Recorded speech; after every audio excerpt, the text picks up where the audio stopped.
and when were you recruited by Mr. Count Basie? Well, let's see now. That goes. I don't know the exact dates. I'm sometimes pretty dumb when it comes to. In the 40s, perhaps. I think it was in the 40s, and I was with George Hudson's band out of St. Louis, and we had done a bit of traveling, and the people became aware that George had some pretty good musicians. So on one particular occasion, what's that little guy's name? Caledonia. Yes. What's his name? Who's that? Louis Jordan, yes. Louis Jordan offered me some money that I had never been offered before to go with his band, and George Hudson talked him out. I said, "Oh no, you can't do that. That's my lead trumpet player, my soloist, my stylist." Hudson's band. So that got away. So finally, Basie came along, and by this time I was pretty well ensconced in the professional ranks, and they sent somebody by to listen to me, and came back and said, "Yeah, we should try to get him." So Basie said, "Well, we can offer you so and so and so and so."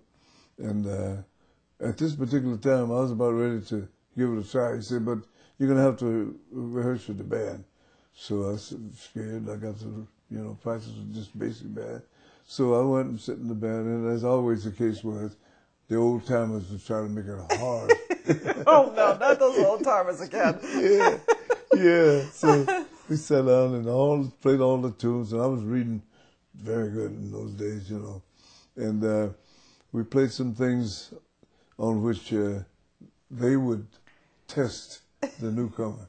So they played these things, and one of the tunes was called "Hey Roo," which was a cry that they used to yell whenever somebody in the company on the carnival was in trouble. They said, "Hey Roo," and that meant look out, go and help out, So this tune was called "Hey Roo." So they passed this tune out, and this tune had, it must have been 100 high C's. They were shakes like,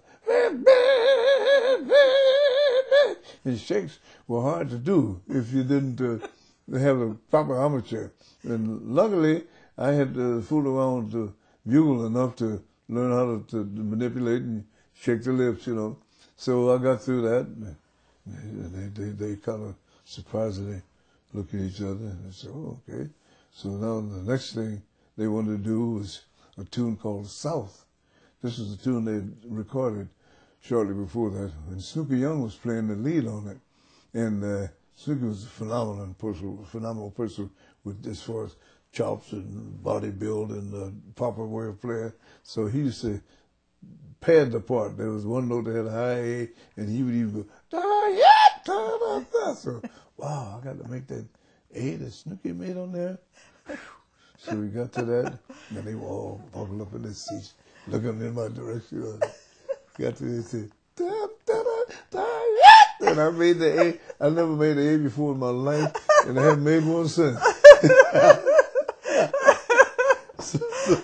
So you surprised yourself. Then they couldn't believe it, so then they got through.